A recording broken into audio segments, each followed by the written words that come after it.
These arguments for the existence of God focus on our ability to use our minds. However, there seems to be a distinction between the mind and the brain. Are we dealing with something that is just physical, or are we dealing with something that is both physical and spiritual? To help us understand this distinction, let us view three ways to argue for the existence of God.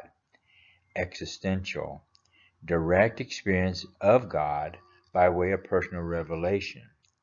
Not really an argument, because one does not usually argue for something that can be directly experienced. However, it becomes an argument when trying to convince people who have not experienced the same or similar revelation. A posteriori, evidence from the world, from the observable empirical universe, insisting that God is necessary to explain certain features of the cosmos. A priori, the conception that God as a being is so perfect that his non-existence is inconceivable. It begins with the ideal of God, who is defined as being greater than which nothing can be imagined. It then argues that the characteristic of existence must belong to such a being, since it is greater to exist than not to exist. In order to find a beginning for the exploration of God, René Descartes started with the mind. He knew that he existed because he could think. His famous saying is, "I think, therefore I am." With that as a beginning point, the thinking of the day continued outward towards the concept of God, at which point Anselm put forth the proposition that God is the greatest of all conceivable beings. A being that does not exist cannot be the greatest of all conceivable beings. Therefore, by definition, God must exist. The idea of God leads to the understanding of the most perfect being. The most perfect being is greater than which nothing can be imagined. To elaborate, which is greater, 1 or 0? 1 is greater than 0. Then it would reason that something is greater than nothing. Therefore, in order to be the most perfect being, one would have to exist than not to exist. No one who understands what God is can conceive that God does not exist. It was stated in another way, and the person that really had the beginning of this thought was Aristotle, one of my heroes, and it's called the law of non-contradiction. It is impossible for the same thing to belong and not to belong at the same time to the same thing and in the same respect. Therefore, in order to be the most perfect being, the most unconceivable being, is that God must exist than not to exist. He can't be both at the same time, and it's greater to exist. Now, the first person I actually heard this concept of the law of non-contradiction was from a man by the name of Professor Ron Nash. I have his book, Faith and Reason. It's a good book in my library. If you'd like to have a good read that one. But he was kind of a funny guy, and this is one of the cartoons that I took off of one of his presentations on the law of non-contradiction.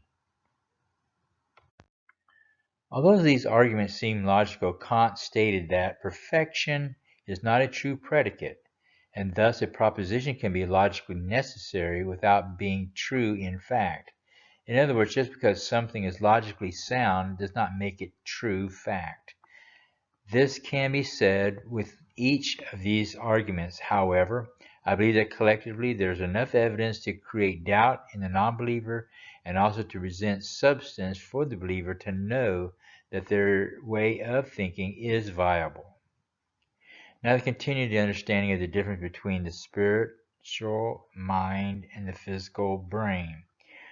On one hand, we have Melvin Minsky of MIT, who stated that the brain is a computer made of meat. However, Alan Sandage posed the question, how is it that an inanimate matter can organize itself to contemplate itself? This stresses the difference between spirit-body dichotomy. Based on John 1 4 through 5, John Calvin stated that this scripture shows that man's soul is so illuminated by the brightness of God's light as never to be without some slight flame, or at least a spark of it.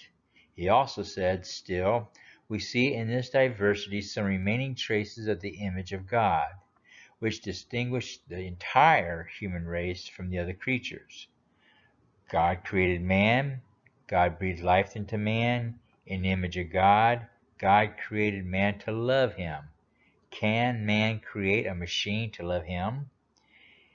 Is this thinking due to a computer made of meat? Or did a creator specially form us with the ability to reason with a spiritual aspect? Mind, spiritual, mental, relational, physical. We are the image bearer of God's image. If this is true, then we need to take this life and use it to God's glory. I know that I exist because I can think and reason. That is something that separates me from the other creatures. Is this ability to reason able to be proven by evolution? Where's the evidence? It seems that intelligence can only come from intelligence. Therefore, intelligence must come from an intelligent being. An intelligent being must have always existed because nothing could have created that being. An intelligent being that has the ability to create intelligent reasoning beings must be greater than which nothing can be imagined. Although there seems to be a missing link in evolution between the biology of humans and other creatures, to me the biggest missing link is more in the area of the ability to reason and the spiritual aspect than the biological. I refer back to Rene Descartes, who believed that God created humans with innate ideas. These innate ideas include such things as math and science. For example, 2 plus 2 equals 4, and the idea of the perfect triangle. Look up innate ideas for further study.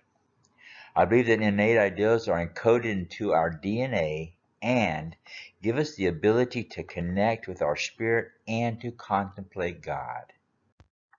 In the Confessions, we find that God is a spirit, infinite, eternal, and invisible. So how do I define the ontological argument that is somewhat different than what others have stated, in my opinion? The ontological argument.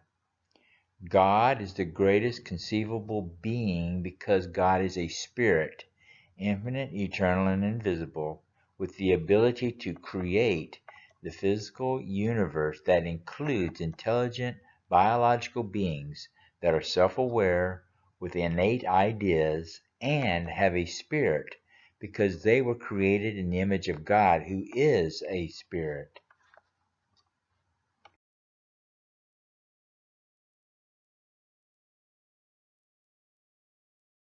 And now you know more of the story. Stay tuned. This is John McCamick with Truth University. Good day.